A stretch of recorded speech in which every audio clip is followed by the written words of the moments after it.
I'm joined by the man known as Doc, Julian Dalby, big member of the McGregorFast's team, one of the owners and co-founders. But we're here joined together right after Conor's weigh-in, official weigh-in. He weighed in at 155 pounds on the dot. As someone who is very much a part of this weight cut, how is he feeling and how was the process?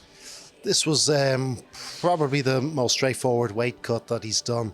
So normally a lot of the fighters they'll starve themselves or semi-starve themselves coming into the fight, but in this case we've done a very gradual change in body composition. So it's not just an energy depletion, it's not just his glycogen and water that are down, he's actually changed, he's lost his body fat.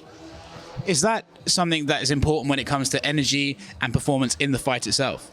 Of course, it's huge. It doesn't matter how big you are, if you've no energy, it's meaningless. Like a smaller, faster man will always beat a bigger, heavier man if the smaller, faster man has energy.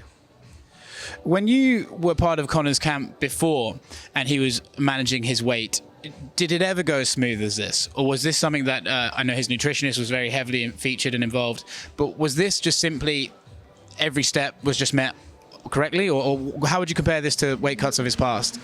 Well, this one was overseen by myself and Tristan Kennedy, the nutritionist, and we mapped out a plan and we started actually back in November. So we made benchmarks of what weights Conor had to meet at the end of each week, and we were also guided by some imaging studies that we were doing. We're using DEXA scans. These are the dual energy X-ray absorbimetry scanning, so that'll give us a very, very accurate breakdown, so we can tell from that exactly how much muscle he's carrying and how much fat, because the scales will only tell you what your total body mass is. It's not telling you what that's made up of. When it comes to performance, how important is the rehydration process? He's done the cut. How important is it to get this stage right now? Well, because he didn't have to do too severe a drying out part of it, it was just like a very mild water cut. So it's a very, very manageable sort of a water cut, because he didn't need to lose a whole lot. He was very close. In your opinion, is he going to perform better at 155 or 170, or is that just something that comes with how you manage both camps?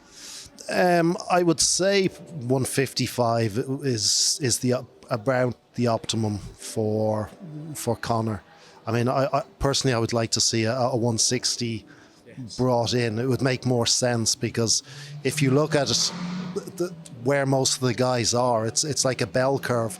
Most of the guys are in that category. There's not many flyweights, there's not many heavyweights. Most of the guys are in there.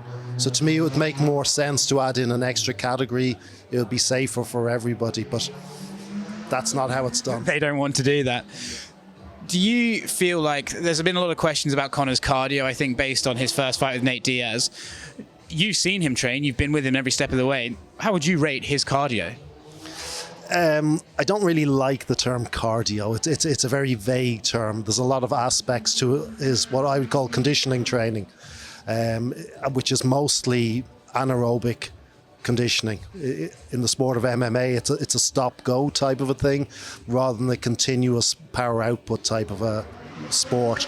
So his power is up. This is something we're measuring in kilograms, in watts of power output. His running speeds are up.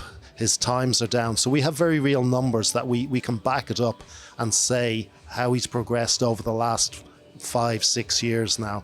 We have quite a big database behind us. And just from that, I can tell you pretty much empirically, he is just a better athlete than he has ever been before. So it's on record, McGregorFast makes Conor McGregor hit harder and run faster and do everything better? You bet. Thank you very much for joining me, and I look forward to seeing you at the fights.